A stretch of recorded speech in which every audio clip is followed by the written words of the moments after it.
Hi, welcome to STEAM Kids Virtual Classroom at the Colorado Model Railroad Museum. I'm the museum director, Michelle Kempema, and with me I have Peter Romero. We were calling you Science Geek Extraordinaire. We were talking about rockets. We're doing our Mission to Mars theme, and we're going along with NASA, and we really liked the lessons on rockets and the space station, and how is that Perseverance Mars rover getting to Mars? How did it get there? And so let's talk about this a little bit. So rockets in general. Yeah. What does a rocket do? Well, I didn't really ever think about this, but a rocket is not the spaceship. Right. It's not, Perseverance is not a rocket. A rocket is just the propulsion to get us up into space. There. Yeah. And so rockets were around long before humans actually went into space. First, they sent rockets. So ever since the 1960s, we've been sending rockets into space. Probably the 50s. 50s even. Yeah, you're right, in the 50s. And so we're going to talk a little bit about that. But first, I want to talk about one of the biggest reasons that we've been sending rockets to space recently, and that is the International Space Station. Yeah. And we have a picture of it here so that you can see what we're talking about. I don't know if that's moving. So that's the International Space Station. The space station is 108 meters wide, 73 meters long.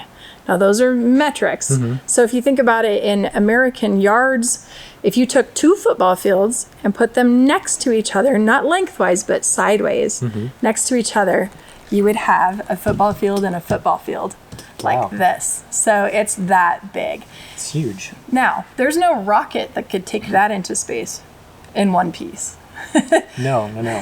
And people live on it permanently, don't they? Or at least not. Well, in like 3-year missions. So for a long time. For a long time, yeah. So it's too big to shoot up into space as one piece, so they build it in space. So 16 countries got together, and they all put some funding and research and worked together to make this happen, to deliver the ISS into space.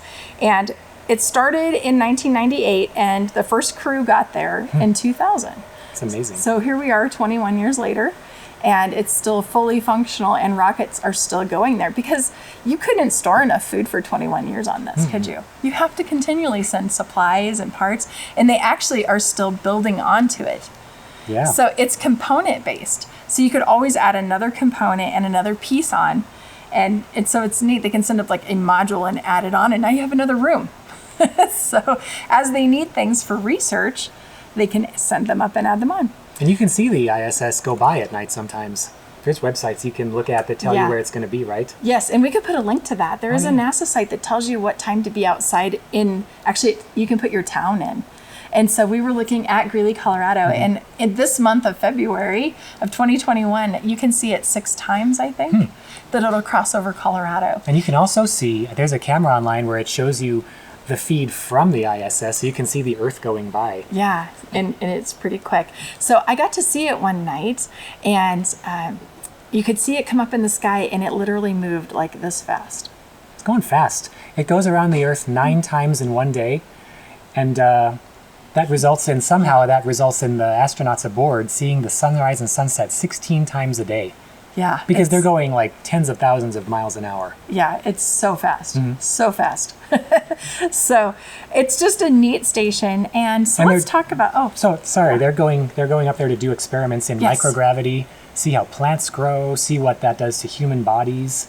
They have to do a lot of exercise, because when you're in no gravity, it's not real good for your body. So they have to like exercise a lot. Yeah, the muscles that we use to keep us off the ground and gravity pulling us down, you don't use them. So they kind of and so they have to. Atrophy. I think they have to exercise like 2 hours a day or something like that. And do you know how an astronaut sleeps on the space station?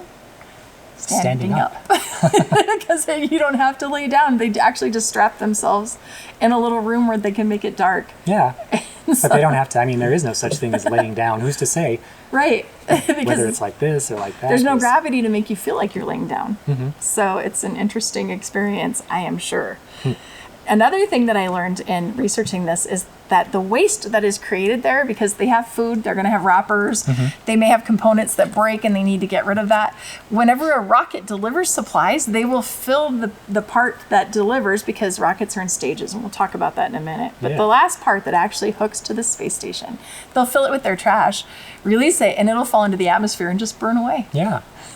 So big trash containers. Yes, exactly. But I guess, you have to think about the full cycle of life, and there's waste in that too. Yeah.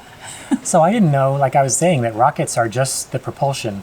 But so the Perseverance rover, when it went to Mars, went in an Atlas V rocket, which is a standard kind of rocket we've used for other expeditions before.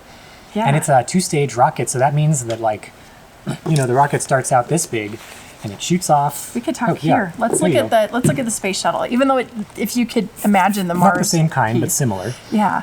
And so then, as it it does its first initial launch, and then the bottom part breaks off and falls away because it's full of fuel. But then, when Here's it's empty, example too. When it uses up all the fuel, there's no reason to carry that empty container. It adds weight. Right. So just let that burn up in the atmosphere. Jettison it. Yeah. Or fall safely back to Earth in the ocean. And then the second one, yeah. So here you'd see this stage. So you're going to have these rockets, then this stage, right? Right. Well, I think that's the actual payload. This is the payload. Okay. So this is a little bit closer to what This is what they look. So the this Mars part will looks fall like. off. That falls off. This then falls this part, off. And then this opens up. The actual Perseverance is inside of that. So it's and that will open up. Opens up, and then Perseverance is just flying out there. And we're going to talk about that next week too, how that works and how hard that is to land it. It's pretty hard. So, I wanted to talk about escape velocity. Oh, yeah. Yeah. Okay. So in order to send an object into space, it's got to be going pretty fast because Earth has gravity. And so in order to escape the Earth's gravity, an object has to be moving 25,000 miles an hour. Wow, that's really fast. It is. That's really fast.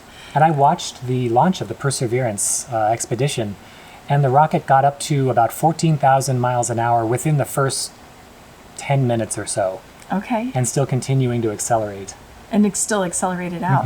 And then once it hits zero gravity, then you don't have to. Do they continue to accelerate at that point? Well, they do. Zero gravity is kind of, there's not like a line where it's zero gravity. Gravity just kind of gets less and less and less and less. But yeah, I mean, once it gets up to that speed, then gravity basically just lets you go. Because if you go slower than that, you'll either fall back to Earth or you'll go into orbit.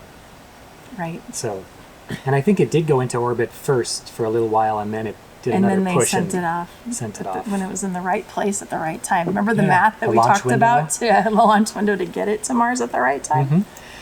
So we have an activity for you. It has these rockets. It also has this one, and we'll put a link. This one is just some different rockets and sizes, and this is just something you can color and cut out and play at your house and maybe measure how many rockets tall something in your home is. Like you may have, your refrigerator might be like 12 of these rockets tall or something, or 20.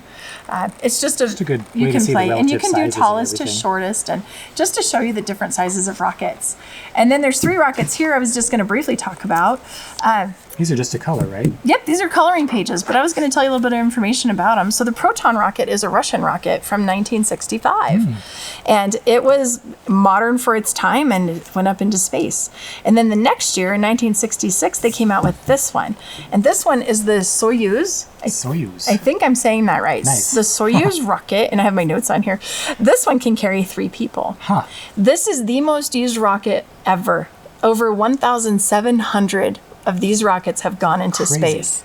And so when this one, and they're just disposable. They are. These are just disposable. But this one is not. But this one is not. And when NASA came out with this shuttle program, the point was this part was reusable. So we could send it to space and it would come back. Right. And that would save us a lot of money. The average cost of a launch of our shuttle is about $65 million.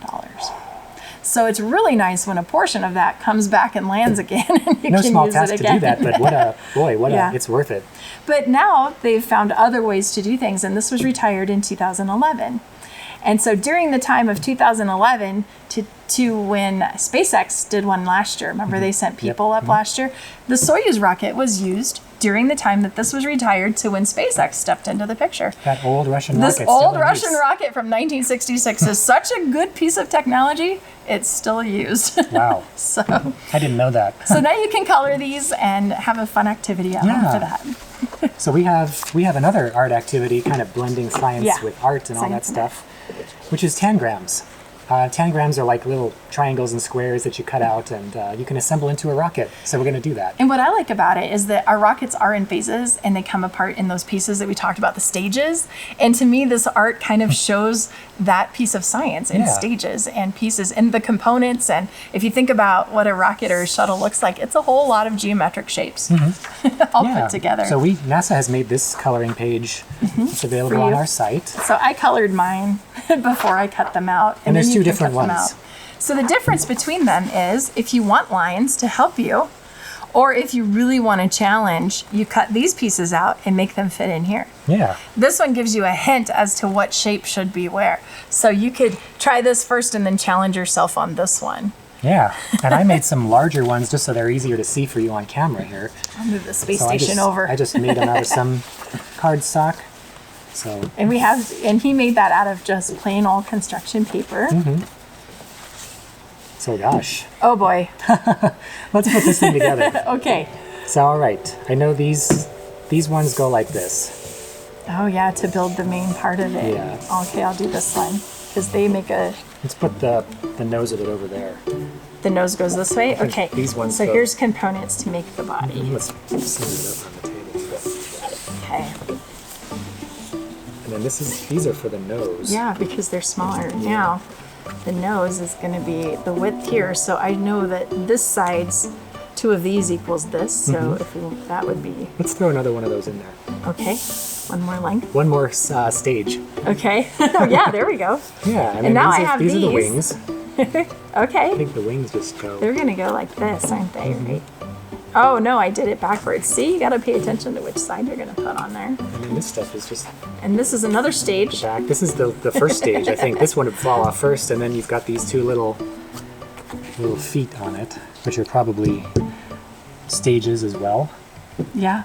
So yeah, there's our rocket. There you go. That's our rocket. That we made it very colorful today. Nice.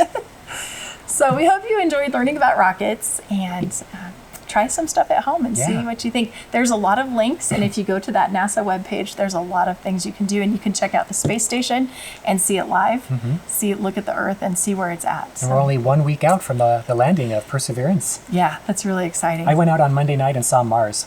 Did you? You could see, we talked about that last week, how to find it. Nice. Okay, well, we hope you're enjoying this mission to Mars, and thanks for joining us today. We'll see you next week on STEAM Kids Virtual Classroom.